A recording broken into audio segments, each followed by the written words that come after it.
दोस्तों, कई बार हमारे जीवन में समस्याएं आती हैं। ये बिल्कुल आम बात है। फिर हम क्या करते हैं? दुखी होते हैं, किस्मत को कोसते हैं, अपनों को भी दोष देते हैं। कई बार तो हम भगवान को भी नहीं छोड़ते। हम सब कुछ करते हैं, पर वो नहीं करते जो उस वक्त करना चाहिए।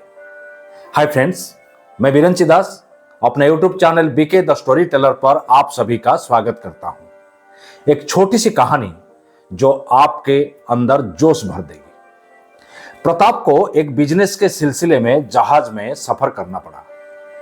समय ऐसा देखिए कि जहाज का एक्सीडेंट हो गया। पूरी को पूरी जहाज डूब गया, पर प्रताप बच गया। एक वो ही अकेला बच गया। बहते हुए एक टापू में जा पहुंचा। 2-3 दिन तक तो भटकता रहा, किस्मत को कोसा, भगवान को गालियां देता रहा। हे भगवान, मैंने तेरा क्या बिगाड़ा था जो मुझे यहां लाकर पटक दिया? अच्छा होता कि सबके साथ मुझे भी मार देता। यहां मुझे अब कौन बचाएगा? घर कैसे जाऊं? अब तो मुझे तड़प तड़प कर मरना पड़ेगा। दोस्तों, जीवन है, जीनी तो पड़ेगी ही। जब थक हार गया तो आसपास से थोड़ी सी लकड़ियां इकट्ठा की, एक छोटी सी झोपड़ी बनाई, जीवन जीने के लिए एक सहारा बनाया, वहीं पर रहने लगा। आसपास से कुछ फल फूल आदि इकट्ठा करके खाया, कभी कभी छोटे मोटे जानवरों का शिकार करके भी खाया। ऐसा करके जीने लगा। 10-15 दिन तक तो ऐसे ही जिंदगी आराम से चलती रही। प्रताप वहां की वातावरण में ढल रहा था। फिर एक दिन वो खाने पीने का इंतजाम करने टापू में थोड़ी अंदर तक निकल गया। अचानक बिजली कड़की। वो अपनी झोपड़ी की तरफ भागने लगा। थोड़ी दूर तक आने के बाद तेज बारिश भी शुरू हो गई।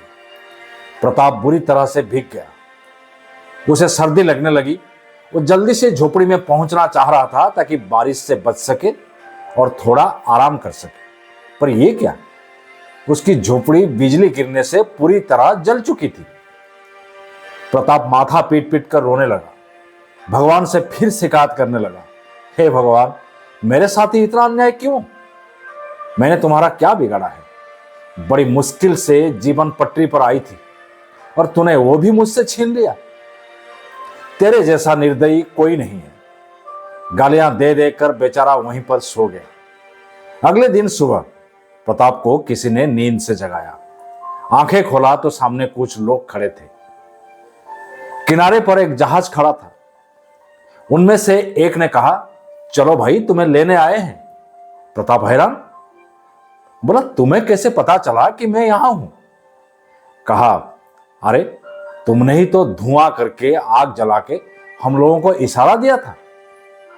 प्रताप की हालत देखने लायक थी। सोच रहा था, कल रात को तो मैं भगवान को गालियां दे रहा था, मेरी झोपड़ी जला दी बोल रहा था, पर अब समझ में आ रहा है कि झोपड़ी नहीं जलती तो ये लोग कैसे आते। वाह रे भगवान, तेरा माया तुझे ही पता। दोस्तों, दुनिया में जब भी किसी की झोपड़ी जलती है, वो ऐसे ही किस्मत को गालियां देता है।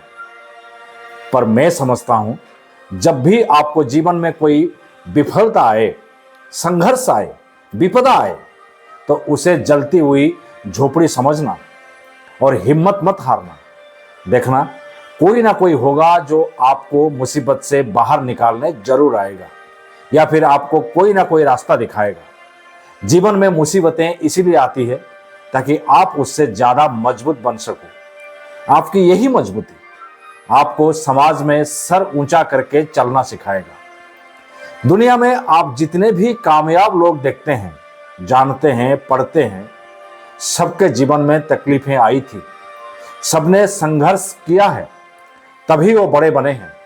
विफलता से उबरने का एक ही रास्ता, उससे मुकाबला करो। दोस्तों, ये कहानी आपको कैसी लगी कमेंट में जरूर बताएं। जाते जाते फिर वही बात, आप जैसा कोई नहीं, आप किसी से कम नहीं। अगर खुद पर है भरोसा तो जरूर पूरी होगी मन की आशा। हर हफ्ते मेरे साथ आप सुन सकते हैं एक नई कहानी, सिर्फ YouTube channel BK the story teller पर। स्वस्थ रहें और मस्त रहें। धन्यवाद।